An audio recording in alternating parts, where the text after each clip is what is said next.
Welcome or welcome back to my channel. I'm Hannah Blackwell, and today I'm going to recommend you fantasy romance books that are on Kindle Unlimited. I'm a huge fan of Kindle Unlimited. I love Kindle Unlimited. I think it's the best reading service that you can get that is the most bang for your buck. You get unlimited when it says unlimited, you get unlimited, unlike a certain brand. Unlike some other services, you get unlimited when it says unlimited, and I love it. You even get to check out 20 books at a time. It's not super expensive, and you get to read so many amazing options. They have a fantasy romance, obviously. There's monster romance, alien romance, epic fantasy, thrillers, mysteries, cozies, anything that you could want is on Kindle Unlimited. Anyway, so let's talk about some fantasy romances that are on Kindle Unlimited. You can read the whole series, you can binge it, or if it's standalones, you can read it, obviously, and just have a good time and enjoy yourself. If you haven't already subscribed to my channel, I'd love to have you do so. Don't forget to click the like button and subscribe if you haven't already. Let's get into this video. Okay, first let's talk about a book that I just read by Eliza Rein, and that is called Of Blades and Wings. This is the first book in a Norse-inspired fantasy romance series. The second book is out, and the third book is coming out very soon in the next couple of months, I believe. And also, just so you know, I think most of Eliza Rein's backlist is actually on KU. She's got other series as well that you can check out, but this is just the one that I've read, or the book that I've read, and I'm planning on reading the second book either in December or January. I really want to continue on. So like I said, this is Norse inspired. Our heroine is the sister of a princess. Well, she's a princess too, but her parents try to act like she's not because she has this disorder of sorts where she just faints out of the blue. So she's always fainting, and that's pretty dangerous. When she faints, her sister gets a headache too, but her sister is training to become a Valkyrie. Valkyrie are in Norse mythology, and in this world, like, they are real. But what happens is when the Valkyrie come to pick her sister up, they're like, no, we said we wanted the princess. We didn't mean you. They meant our heroine, who just is still dressed up basically as a handmaid. She goes with them, and there is a romance with a broody hero, and he's got shadowy powers, and it's just very good. So we've got the Shadow Daddy, we've got Norse inspiration, Norse mythology, and a war school at that. They're getting ready to go to war with giants, and I just had a really good time. This is super action-packed, plot-forward book. It is not super long. It's not something where it's going to be like a 600-page read. I think it's like, I don't know, maybe 300 pages. It's just, I really enjoyed myself. It was fun and fast and just a good time. It's not super spicy. Like, there's not really any spice that I can think of. We're getting steamy. We're getting excited for the future, if you know what I'm saying. But like, in terms of like full out spice, like, we're not there yet, but I'm looking forward to it. Next, let's talk about a book that has taken the world by storm, and for good reason. That is Quicksilver by Kelly Hart. This is a epic fantasy romance. This is the first book in a series. It's been picked up, so we are waiting until I think the end of 2025 maybe. I'm not really sure. We're gonna have to see when we get the second book in the series, but I'm very excited to continue on. We had a cliffhanger, and I just want to know what's going to happen next. So this one is about our heroine who is in this desert city. It is a queendom. The queen rations water to people, and they are treated like crap, basically. One day she steals from a guard. She is, you know, impoverished, and she's just trying to make life better for her and her brother, and she steals from a guard. She gets caught, and when she's brought in front of the queen, she ends up falling through a portal, and she shows up in this snowy, icy, magical fae realm, and there the king wants to use her powers that she is just now discovering for his own means, and she ends up having to work in close proximity with this dude that doesn't like her, but obviously, like, they're meant for each other, and that is the romance. And it just gets so good. It's so good. So much fun stuff happens in this book. It is super spicy. I love the spice in this book, and the steam, and just the emotions and the plot and everything. I love the world building. I had such a great time. It's on KU, so make sure you pick it up if you haven't already. It's totally worth the page number. There's a lot of pages, but it's worth it. Okay, let's talk about a book that I just binged the whole trilogy. I don't binge. I'm trying to binge, but I just binged this whole trilogy. Is this book slash series the best of all time? No. Is it written really well? Also no. But It's like addictive candy. Think the Twisted Sisters, where you just know it's not great, but you can't stop reading. So yeah, it's not a super well-written book or series. It is very ridiculous. Let me just tell you what it is, okay? The first book is Twilight of Embers by Tessa Hale.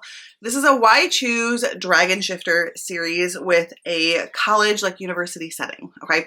It's set in Northern California, and it is really fast-paced, plot-heavy. It's very ridiculous, guys. This series is just batshit. Okay, it's batshit. Okay, it is just crazy. The things that happen in this are just ridiculous. So you have to know that going into it. Kind of like if you're picking up Zodiac Academy, like this is like popcorn reads. I called it Skittles. I think especially like the cover art kind of even reminds me of Skittles too. It's just so addictive and yummy, but so sugary sweet, as in it's a little bit too far. Things go a little bit too far. It's just kind of ridiculous, but it's just, everyone loves Skittles, you know? It's fun. You know, I think there's a good reason a lot of people just love this series and love this author. She's a fun Why Choose author, and I had to recommend it. She's on KU, and I obviously loved it because I read all 3 books in 4 days. It's a good too if you're like needing to get your mind off of something. Like that's how I felt. Like I needed to get my mind off of something and have something to just not have to really think too hard about. It's just easy to read, super easy to read, fast-paced, and really spicy too. So if you're looking for a fast-paced, fun, spicy Why Choose, just know it's ridiculous going in, okay? Don't have these like scholarly expectations because that ain't it. But I had to recommend it because I really had a great time. Like I really had a great time.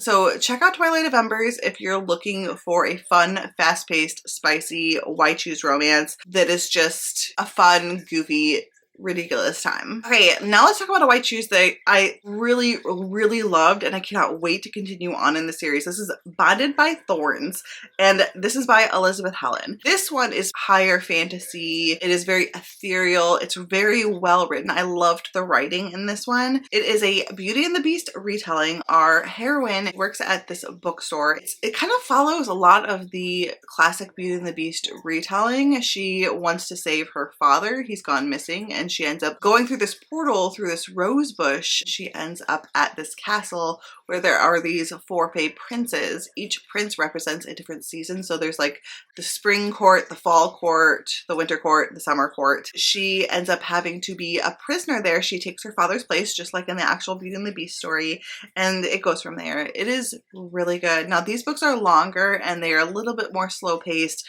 more atmospheric, a lot more character building, character development going on in this. Slow burn for sure, very slow burn. I just can't wait to see what happens next in this series. We definitely ended on a cliffhanger. Next is another book that I fell in love with recently, and that is Spark of the Everflame by Penn Cole. I cannot wait to read the next book in this series.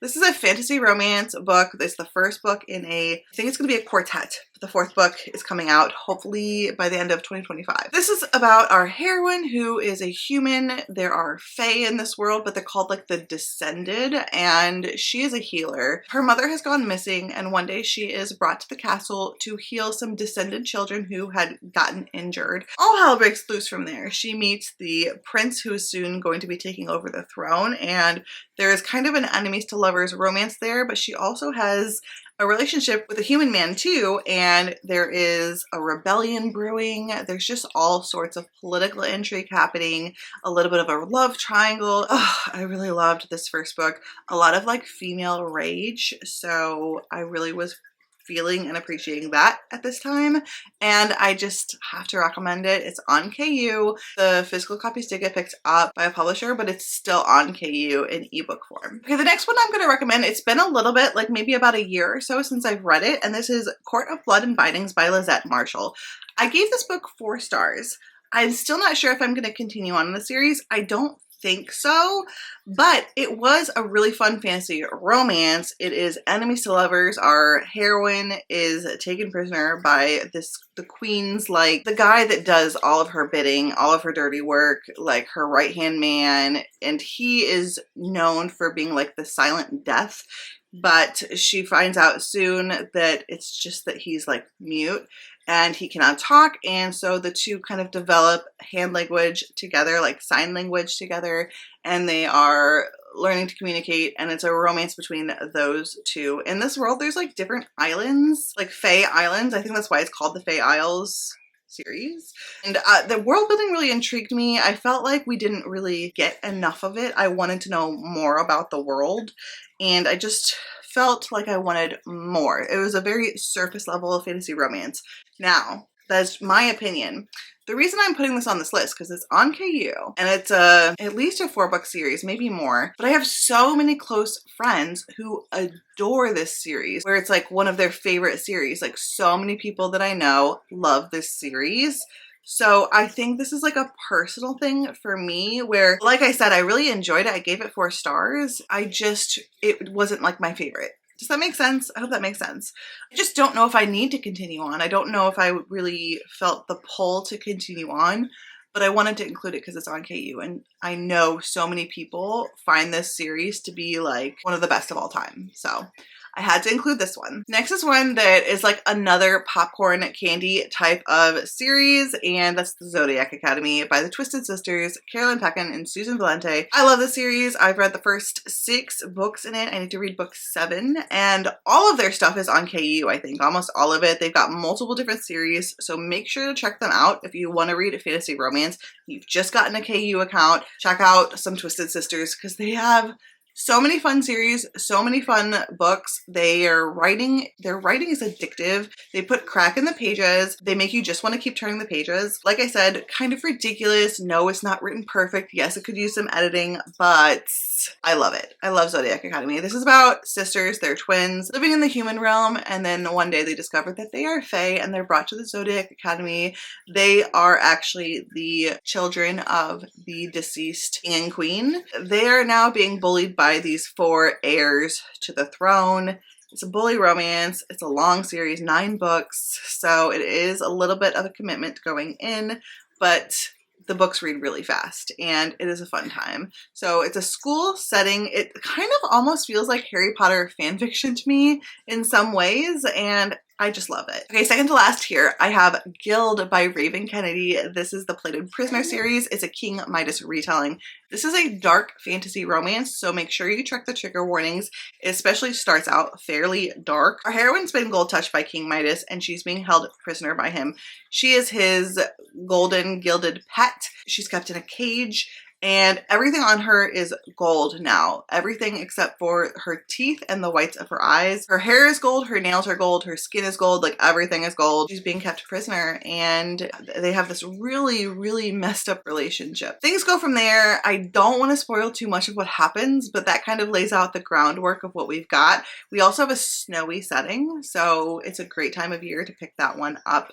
It is a 6-book series, and the final book just came out recently, and they're all on KU. Finally, I have To Bleed a Crystal Bloom by Sarah A. Parker. If you read When the Moon Hatched and you're like, I want to read another book by her, she's got this other series, and it's on Kindle Unlimited, and it is really good. It's a Rapunzel retelling. It is a dark fantasy romance, and it has her same writing style, very unique, very atmospheric, kind of keeping you in the dark, keeping things very mysterious and very character driven as well. I just really, really love To Bleed a Crystal Bloom. The writing is beautiful. Orlaith is one of my favorite characters of all time. Sorry if you hear my 3-year-old. Orlaith is one of my favorite characters of all time. And I love this series. Highly recommend. It's about this girl who has been held in this tower, and she's not really being kept prisoner there, but it's more that she's like scared for her safety. The Lord of the Keep, he actually saved her as a child, but he just takes 1 drop of blood from her every night. So it's kind of another weird relationship dynamic going on here. Very mysterious, and it's really good. I love it. Highly recommend, especially, like I said, if you're looking to read more Sarah A. Parker. She does have this whole other series. I think there's going to be at least 5 books in the series. She said 6 before. I've heard mixed things. So, okay guys, I hope you liked this video. I hope that you enjoyed getting some Kindle Unlimited Romantasy recommendations from me. Make sure that you leave your recommendations down below in the comments so we can get some more KU Fantasy Romance recommendations. If you like this video, click the like button and subscribe if you haven't already. All of my social media is linked down below in the description, including my Goodreads, Instagram, my Patreon, and link to the Hideaway Discord. Until next time, fellow readers, keep reading and living your best life. Never said you felt that way. Guess you're trying to stay strong and fake a smile until I look away. But I've known you too long, it hurts to watch your blue eyes fade to gray as you fade away.